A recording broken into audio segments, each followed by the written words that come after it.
Coming up on AgweekTV, the EPA makes a ruling on the controversial waters of the U.S. ahead of a Supreme Court decision. A Midwest company is turning ethanol into other non-fuel products. Minnesota researchers are working on a better bread that everyone can eat.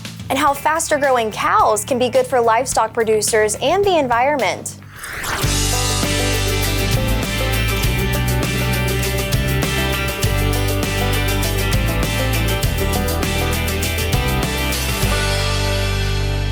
Welcome to AgweekTV. I'm Emily Beal. The U.S. Environmental Protection Agency and U.S. Army Corps of Engineers released a final rule establishing a durable definition of waters of the U.S. Agriculture and other industries have been concerned about the regulatory problems from the rules over the years because of uncertainty as to what qualifies as a wetland. Farmers have had issues with whether they can put drain tile in fields with seasonal wetlands. The agencies say the new rule will help reduce uncertainty, but National Corn Growers Association says they're disappointed that the EPA went ahead with its final rule, when the Supreme Court will soon make a decision on it in the Sackett versus EPA case. A Midwest company that's made its mark in ethanol is innovating new non-fuel products, including fish food. Mgmt has more on Green Plains' effort to add value to corn in this week's AgWeek cover story. The corn kernel can make a lot of stuff. Green Plains is the fourth largest producer of ethanol in the world. Its 11 plants across the Midwest produce 1 billion gallons of ethanol a year. Todd Becker, the CEO of the Omaha, Nebraska-based company, says that they're turning their dry mill ethanol plants into biorefineries that produce innovative new protein, yeast, fiber, and oil products, all out of the same kernel of corn. And the products promise to be more environmentally friendly, too. Over the last 15 years in the evolution of Green Plains, we've tried many different things. We really had a diversification strategy, which was let's diversify away from just ethanol. One notable ethanol byproduct that they're working on is high-protein fish food. Becker says the goal is reducing the volatility of the ethanol market. What we can control, which is higher value product margins, what we can control is controlling our costs, etc. Once we get into that, it reduces the volatility of the ethanol business. Green Plains plans to spend up to $500 million to diversify beyond their dependence on ethanol fuel and expand their product lines. Add refining capabilities that now allow you to make a different suite of products. Then on top of that, if you would install the clean sugar technology, you provide optionality for taking those starches, not having to turn them into ethanol, but actually can turn them into these sugars that can be used for a whole host of other applications. Dustin Schultz is Vice President of Operations for Optimal, Green Plains' fish food and feed companies that he started as a graduate student in Berkeley, South Dakota. Schultz says the Green Plains biorefineries are a great way to take ethanol byproducts and create high-value protein for fish. Not only is it a good, sustainable way to grow food for the world, but very few people get a chance to develop products that are produced at the kind of scale that the kind of ethanol industry is. In Omaha, Nebraska, this is Mgmt for AgWeek. You can read more in the next AgWeek magazine or at agweek.com. Recently, in a series of special reports, AgWeek has been taking a closer look at the future of food and the way technology is advancing ag. The cow of the future could eat less and gain more faster. As Jenny Schlecht reports, that could be good for cattle producers and the environment. I can run 11 cows where I used to run 10, and that is a tremendous value. Jerry Yates is the farm manager at West Virginia University's Raymond Research Center. He came to NDSU's Research Center at Streator to teach about his cattle feed intake monitoring. He says they're breeding cattle that eat less, but produce at a rate similar to or higher than other animals. There's a direct link to profitability at the ranch, which leads to sustainability. The consumer understands that we're doing a better job and we're good stewards of the resources. The third thing that we get from that is it's just better for the planet. Yates says the easy-keeping trait is heritable and isn't linked to other traits. And as we select for cattle that are more biologically efficient in water utilization and more feed efficient, their water utilization footprint and the life cycle assessment goes down. That's a big benefit. NDSU livestock specialist Lisa Peterson says the research may be vital in places where drought continues to impact feed and water availability for livestock. If we can improve the feed efficiency on these cows, say 10%, that's a couple bales of hay a day. And you don't think about that either until you look at feed costs and fuel costs. And if you're in a drought, having to buy hay. If we can be profitable and we're sustainable, then we get to put the next generation back on the farmer ranch. And that, to me, is sustainability. In Streator, North Dakota, this is Jenny Schlecht for AgWeek. Up next on AgweekTV, Minnesota researchers are working on a better bread that anyone can eat.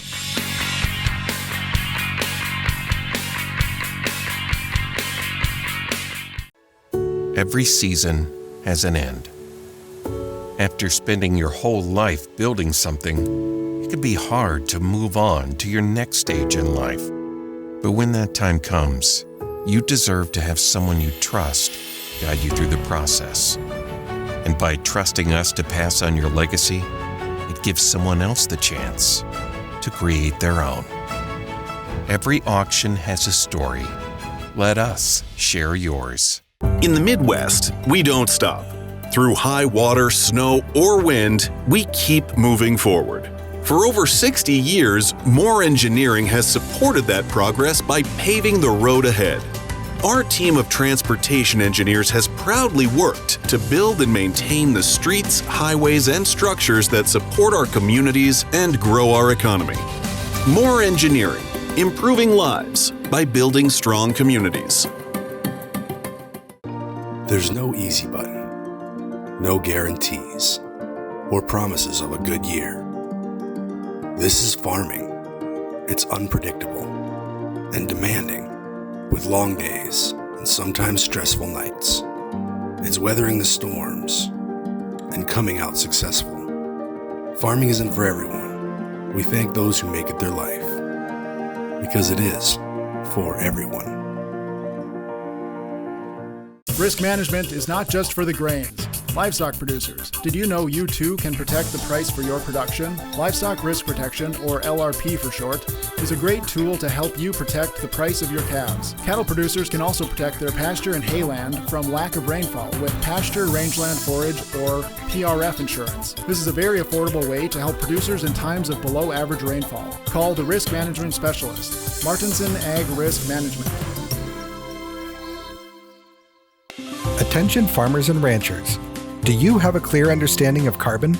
North Dakota Farmers Union is hosting the Evolution Ag Summit, a one-day event focused on helping farmers and ranchers understand how carbon reduction may impact their operation.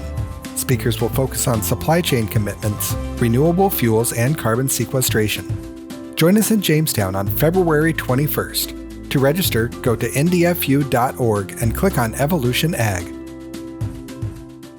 Why are some people who have trouble digesting wheat able to eat sourdough bread or wheat products made in Europe or Asia? University of Minnesota researchers are studying the fermentation of sourdough bread and the wheat varieties used in making dough in hopes of making a better bread. Jeff Beach gives you a taste. There's more that we don't know about fermentation than we do know, and it's a wonderfully complex world. Brian LaPlante's journey into food research began when his young son started having health issues. Within 15-20 minutes of eating, his blood sugar would spike, and then 20-30 minutes later, they'd crash. LaPlante and his wife started researching their son's digestive problems. LaPlante's brother Craig grows wheat on the family farm near Crookston, Minnesota, so he grew some ancient grains that they used to make sourdough bread, along with other fermented foods. They saw a dramatic improvement in their son's health. When you have fermented food in your diet, it has a profound impact on your microbiome. And I think that will be the trend, is food will become your medicine again. LaPlante started a business called Back When Foods that develops slow foods with less processing that LaPlante says are healthier. He's been working with researchers at the University of Minnesota. They're looking into how fermentation times and varieties of wheat affect digestibility. What would be, a quality of life issue if they could, get back to eating foods that they enjoy. U of M researchers are growing about 200 varieties of wheat near Crookston and St. Paul. Wheat breeder James Anderson acknowledges wheat sensitivity has increased over the last few decades, but he says their research shows no increase in FODMAPs and ATIs. Right now, we're kind of pointing the finger more at the processing side of things for the increases in wheat sensitivity, but wheat breeding can contribute to reducing this problem too, just by lowering FODMAPs and ATIs in future varieties. Anderson says food companies and growers are enthusiastic about their potential for new varieties of wheat that more people can eat. Lonnie Larson has built a small business selling sourdough baked goods. She says she loves hearing from customers who can enjoy bread again. That's like the best feedback, the best news I can hear is when people who couldn't eat bread before can now eat this bread. This is Jeff Beach for AgWeek. These studies have been funded by the Minnesota Ag Department. A new program will help farmers adopt profitable stewardship practices. The Trusted Advisor Partnership, or TAP program, will be administered by the Sustainable Food Lab. The Food Lab is a nonprofit that helps organizations test and implement innovations in sustainability. The TAP program will start in North Dakota by bringing together a group of certified crop advisors to work with farmers. PepsiCo, King Arthur Baking, General Mills, Anheuser-Busch, Unilever, and the Walmart Foundation have invested in the project in an effort to lower their greenhouse gas emissions and agricultural footprint. It's really important for the Food Lab to serve as that translator and that partnership builder so that we can help translate what soil health means to a farmer in North Dakota, to a company like PepsiCo or Unilever or General Mills who are investing in the Trusted Advisor Partnership. The mission of the Food Lab is to create a sustainable food system by helping organizations turn ideas into action. Field drainage is a problem for many landowners, but they should keep in mind that certain projects may affect a watershed. Jared House with Minnesota's Grant County Soil and Water Conservation District demonstrated how water can move sediment and cause erosion of the soil at a recent soil management summit in Waite Park, Minnesota. He says anything that's done to a piece of land will have some sort of impact on the land's water system. So our office can come in and help you look at what you can do with your soil to help amend it so that effectively you'll have higher infiltration rates or water penetrating that ground and getting to your tile systems and then out to the river or stream, wherever it needs to go. Landowners that have questions about field drainage or other soil and water topics should contact their local Soil and Water Conservation District. It may be white outside, but one Minnesota farm is growing greens.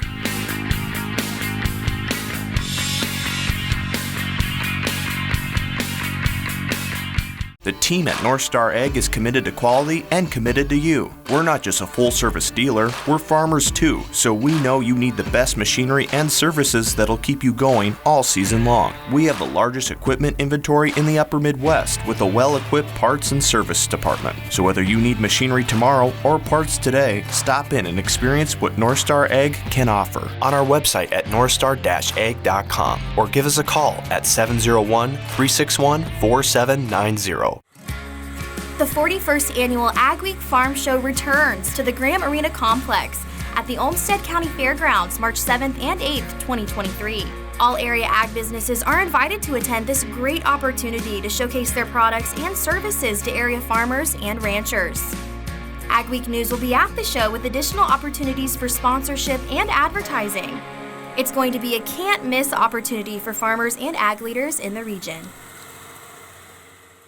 Dynaflow is the ultimate high-volume water management pump. Whether you're experiencing flooding, emptying sloughs, transferring ponds, or working on irrigation, the Dynaflow pump works in as little as 18 inches of water and is designed to move 3,000 gallons per minute. The Dynaflow lift pump is the perfect upgrade to your drain tile system. Using line shaft turbine pump technology, these pumps are made to last while operating efficiently. Dynaflow drain tile pumps can move up to 1,500 gallons per minute, up to 3,400 feet away. A&S Ag Sales is located in northwestern Minnesota, offering a full line of grain storage, handling equipment, and steel frame buildings. Let A&S Ag Sales take care of all your storage and handling needs. From the point of sale to the actual site construction, A&S Ag Sales will handle the entire process from start to finish. Call for year-end savings at 218-437-8200.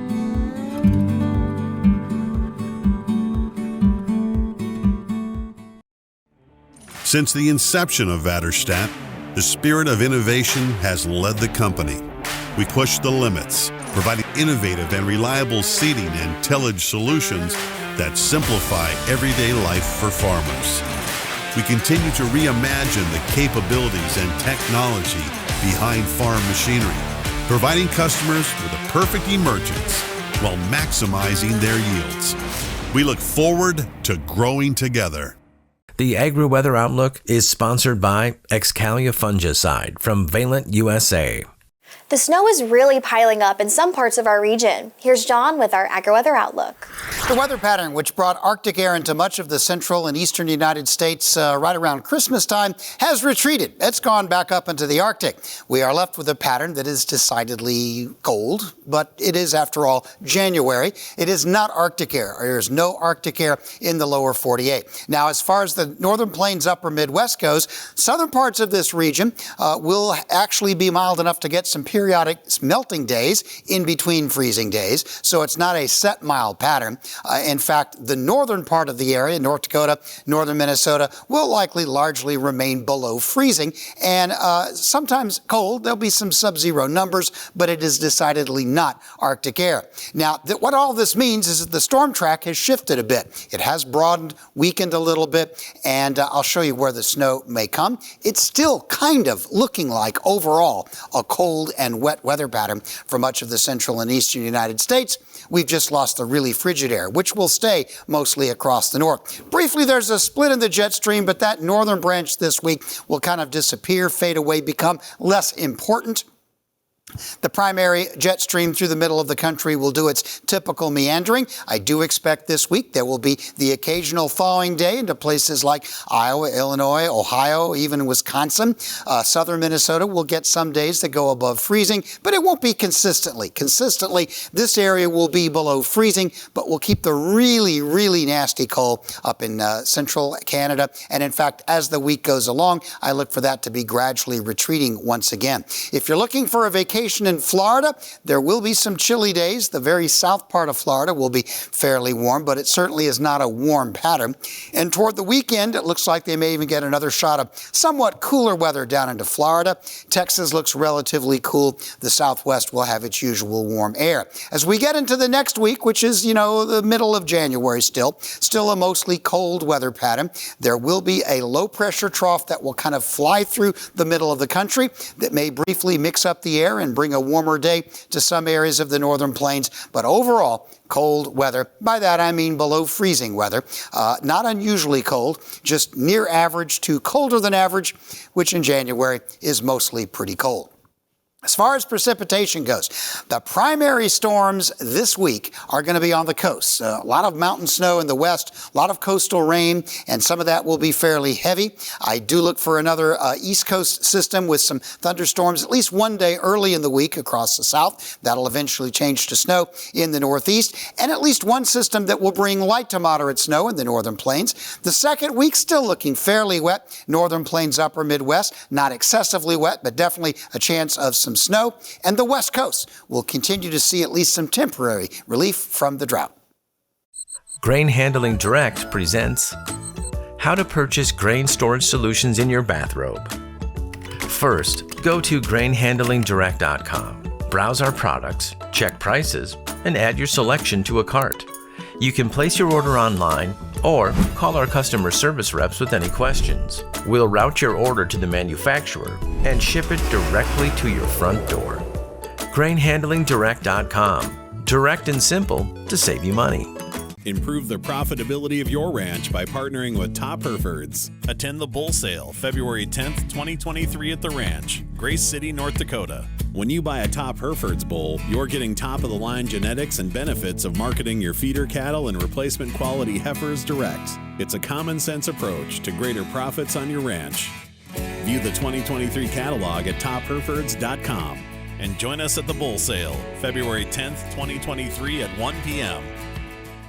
Small or large, Superior Grain Equipment has a storage solution for you with a wide variety of bin options and accessories, along with site planning and superior customer service. Plus, from top to bottom, we offer the industry's best bins and warranties to protect your products and your grain storage investment. Get superior quality, protection, and reliability with generations of experience and dependability. Make the superior choice today with Superior Grain Equipment. Don't miss out on the equipment you'll need next season. Titan Machinery, your local Case IH dealer, has early order discounts on its full line of powerful, efficient, new Case IH equipment, including tractors, combines, and self-propelled sprayers. Get a great deal and ensure that you have the latest in productivity and technology. Supply chains are tight. Contact your Titan Machinery dealership today and find out how much you can save by ordering ahead. Titan Machinery, your local Case IH equipment experts. For AgWeek, this is Mikkel Pates at Watertown, South Dakota. We'll look at the positive impacts that dairy can have on the community. A Minnesota couple has put a grain bin to a new use. Spoiler alert, it's not grain. This elaborate system of tubing with the downhill slope is how Maplewood State Park gathers sap to make syrup. Thanks for watching AgweekTV. Remember, for all your ag news, go to agweek.com and follow us on Facebook, Twitter, and Instagram. Last week, we told you about one of the world's biggest ag innovators in our own backyard. John Deere's Intelligent Solutions Group in Fargo innovates electronics for farming, and the Fargo Group boasts 5 high-tech stars. Mikkel Pates introduces you to the Fellows of Excellence. John Deere has 75,000 employees worldwide. Just 30 of them have been given the distinction of John Deere Fellows of Excellence, and 5 of those are in Fargo. Deere instituted the program in 2015. It honors some of the employees making the biggest impact for the future. I care a lot about what I do. Electrification engineer Kent Warner, the only non-PhD among Fargo's honorees, says the award signifies accomplishment as well as dedication and service inside and outside the company. He says it's humbling to be so honored. The idea of you don't necessarily have to learn everything in school, and you can be recognized for hard work and caring about what you do every day and keeping learning. Noel Anderson is known as one of Deere's most prolific inventors. He holds 154 U.S. patents and another 70 more pending, and even more internationally. Many deal with ag automation and autonomy. He prides himself on promoting an inventive culture at Deere. I work with our intellectual property committees that evaluate inventions for the best way to protect them. And then I do a lot of inventing and mentoring of inventors. Brij Singh was educated in his home country of India, where his family has farm records dating to the 1300s. Singh worked elsewhere in Canada and the U.S. before coming to Fargo. He's honored as a Power Electronics Engineering Fellow for his work in making engines more efficient.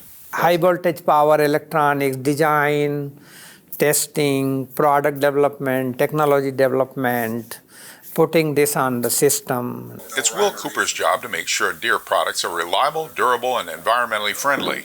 He says it's nice to be recognized by the company. It was just a little bit flattering because I had no idea that people thought that what we were doing was even worth, it's not very glamorous, right? So it was interesting to me that people recognized that we had made those contributions to these things. Long Wu came to the U.S. from China for his graduate studies in engineering. Wu manages Deere's electrification controls and software module in Fargo. He and his team make sure prospective products are sound even before a physical prototype is built. Wu was the first John Deere Fellow named in Fargo in 2018. To me, this is a huge recognition of my contribution to the company. Deere's CEO gives out only a few of these awards annually. In Fargo, this is Mikkel Pates for AgWeek. You can see Mikkel's story on the work being done at Intelligent Solutions at agweek.com. It may be cold and white outside, but it's warm and green inside at a southeast Minnesota business. Paul and Sarah Freed manage the indoor Lake City Catholic Worker Farm. Its south-facing wall is made entirely of glass, so even when it's 30 degrees outside, the temperature is between 60 and 65 inside. It houses a greenhouse with a solar heating system and a commercial kitchen. The Freeds grow a variety of greens, herbs, fruit, and other produce, and they make kombucha. They had originally planned for a winery on the site, but then expanded their vision. We wanted to do a polyculture, we wanted to mimic nature more, so we have tons of different kinds of fruit trees and bushes and canes, and we grow herbs, and so we have a lot of different things going on, and that felt better. The Lake City Catholic Worker Farm's greenhouse started as a University of Minnesota extension project to build 5 deep winter greenhouse prototypes across the state. Still ahead, a farmer's growing passion for conservation gets him state honors.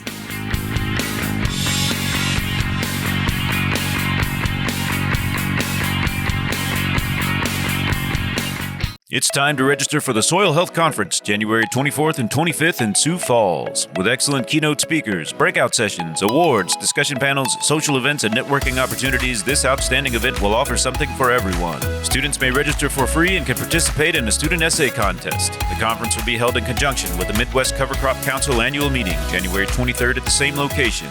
This is a chance to get your soil health questions answered and form connections with mentors. Learn more and register at sdsoilhealthcoalition.org. Since the inception of Vaterstadt, the spirit of innovation has led the company. We push the limits, providing innovative and reliable seeding and tillage solutions that simplify everyday life for farmers. We continue to reimagine the capabilities and technology behind farm machinery, providing customers with a perfect emergence while maximizing their yields. We look forward to growing together.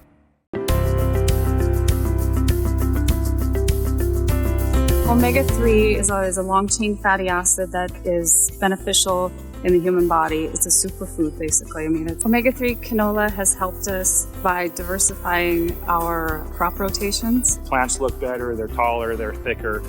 Pod development seems to be better. Good for soil health, good for weed control. The glufosinate it's awesome.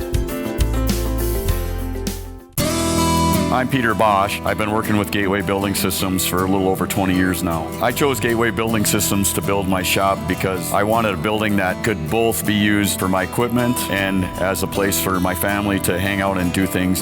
I would advise anybody that's thinking about working with Gateway to go in and talk to the guys there, tell them your plans and your future dreams, and let them design something for you. Why I ultimately choose them is they handled everything from the site prep, the dirt work, the gravel. The electricians were all excellent, and they're very knowledgeable in the dryer setups themselves. They made sure that they designed me a system that was expandable years into the future. It was a long-term encompassing project, and that's what I appreciate about their knowledge. I'm Ethan Hansen from Blanchard, North Dakota, and I would definitely recommend Advanced Grain for all your grain storage handling needs.